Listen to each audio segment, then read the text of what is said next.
What's up? This is the CEO owner of Let's Contribute Web Series. And today we got a special interview for you. We're going to let him explain who he is and himself, and we're going to get right to it. Let's go.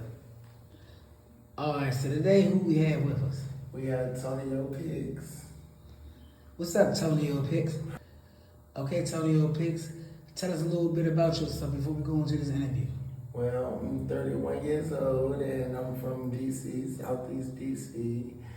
And I'm just a self-proclaimed veteran content creator. I've been on the internet since MySpace and been content creating since before it became popular.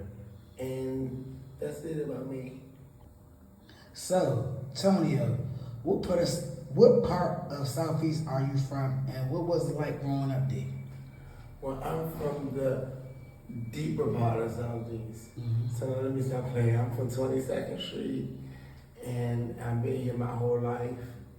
And that's where I'm from. And that's where I was raised. But I claim the whole Southeast because I believe in unity and love for all. So when I say I'm from 22nd, that's where I was born and raised. But where I'm from is Southeast all day.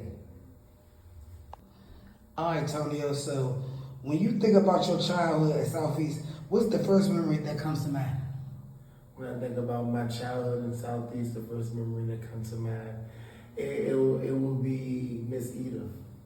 She was my whole, she meant a lot to me. She was my, she represented my whole childhood, and we have a special guest coming up. What are some things about Southeast cultures that outsiders will never truly understand?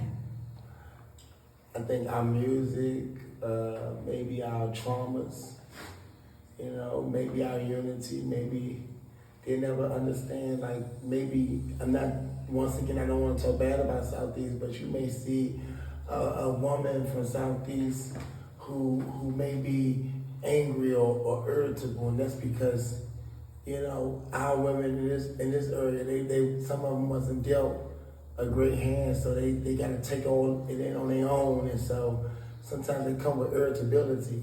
They don't mean they're not a good person. It's that we surviving over here, and we know how to survive.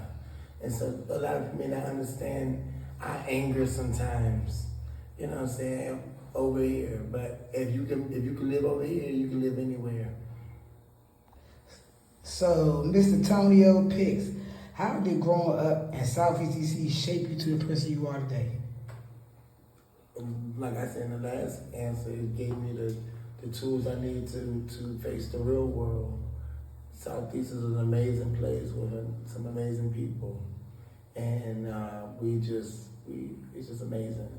So y'all don't know, this man Toniopixs loves Diana Ross. He'd have been seen her over 100 and something times. He got her tatted. Marion Barry also he loves. That's his godfather. So we got 8 bonus questions for him. We about to start now. So Mr. Pix, what was it about Diana Ross that made you become a genuine fan instead of just somebody who appreciated her work? Well, I am a genuine fan because when my brain was developing at 4 years old, that's when I was introduced to her by The Wiz. And so that's why I love her as much as I do. Because when I was younger, just like if a cartoon would be with you or an episode of a movie, it was Diana Ross that was introduced to me by virtue of The Wiz and Mahogany's. It was her films before her music. So now, Antonio, we're going to talk about the godfather, the great mayor of Washington, D.C., the mayor that's the mayor today, even though he's deceased. Let's talk about Marion Barry. What was it about Marion Barry that made you look beyond the controversy and see the person and the impact that he had on Washington, D.C.? Because every Sunday, Marion Barry would call my phone. We call him MB. He would call my phone and say he's outside, and we would go to church every Sunday, and I had many dinners with him and many moments with him growing up. He taught me how to tie a tie. He was my father. I held his Bible the last time he was sworn in, so I got a chance, and I was blessed to see him outside of the role of council member and the mayor for life. I got a chance to see him in the father role, and that supersedes his role as being the mayor. Even though that was a great role, he did so many for so many people, but I was able to see that. So any controversy from the 90s or any public opinion, I was able to overlook that because I was able to be in his personal life up until the end. Okay, you said y'all used to go to church every Sunday, so he was a very spiritual man. He believed in God. Tell me a little bit about that. I would go to 8 o'clock service at my church. He would attend Temple of Praise with Bishop Glenn Staples, so he would come get me around 12:30, 1 o'clock for the 12 o'clock service. And we sat on the front row for years. And I met so many people there. I know you care. And I met her there, and she's an outstanding woman in the district and beyond. She means so much to so many, and I met her through going with Mr. Burry. And so he connected me to so many people, but I miss him. So, Tonio, growing up black in Southeast, what did masculinity mean to you when you were younger? What did masculinity mean to me when I was younger? Give me the raw truth, the raw truth. All I know it couldn't mean that much. Look, we love you either way, Tonio. We love you either way. Alright. So, Tonio, this is gonna get a little bit more deeper. You don't have to answer it, but we gonna ask it anyway because let's get trippy. We get trippy over here. I already know. When did you realize that you were attracted to men, and what was going through your mind at that time? Jesus. I was attracted to men. I realized, that's deep, ain't it? I realized I was attracted to men when I was very, very younger. Because something was different. I just didn't have the same attraction to women that I had towards men or the same gender. So it was very younger.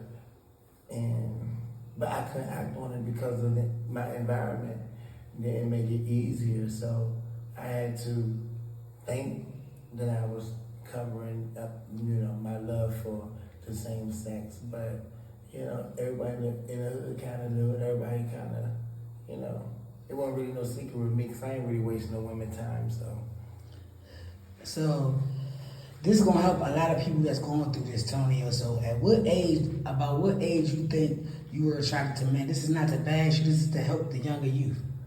I think I was like very young, not young like 10 or 11, but I think like 11, 12, 13. Around that age because, I was. Okay, and we don't get into details of how I know that, but just know I knew that. And that's okay. We love you either way here. Let's get trippy. I love you more. Let's get trippy. So, Tonio, did you feel like you could completely be yourself growing up in your neighborhood? Yeah, because I was. Outside of sexuality, I had a good childhood. So I didn't mean to be no teenager around here, saying that I'm gay or whatever have you. I'm not saying that, you shouldn't, but I'm saying that outside of that, I had a great childhood. I had good friends. I had great memories.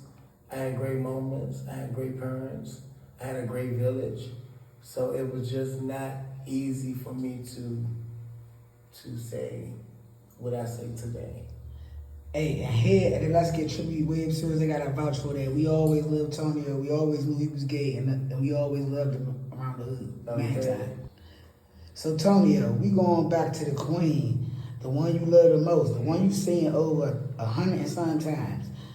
If you could spend one entire day with Diana Ross, what is one thing that you would want to hear her talk about that you feel the world doesn't know enough about? I would want to ask her, if I could spend one day with her, I would want to ask her a similar question to my friend, his name's Scott, he asked her in Vegas. I would want to ask her, do she really know what she done through her music for people? Do she really know, is she capable to process what she means to all of us? I would want to know that because she means so much to the world, and you're just one human. How is it humanly possible to process that, or you just go by life, you just used to it? I don't think you can ever get used to that much impact and mean that much to people, so, and that's what I would want to know, because she made an impact on so many people's lives. Okay, that's wonderful. So now we're going to shoot back over to your godfather. What Marionberry story or accomplishment do you think people who weren't from D.C. would never fully understand the importance of? Of his constituency. I don't think they understand what he's done for Ward 8.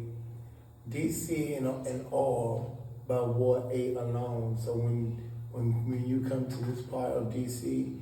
and try to bash a person who made so much to people like he has and still do today, you was never a part of his constituency. You was never one that received one of them free turkeys. You was never one that got a summer job. You was never one that got help when your rent was due or when your lights was about to get cut off. They always ran to Marionberry and he was always there. So if you wasn't a recipient of that, it's so easy to judge a clip from 1990. And I'm letting you know, we will not tolerate that in the District of Columbia or in Southeast.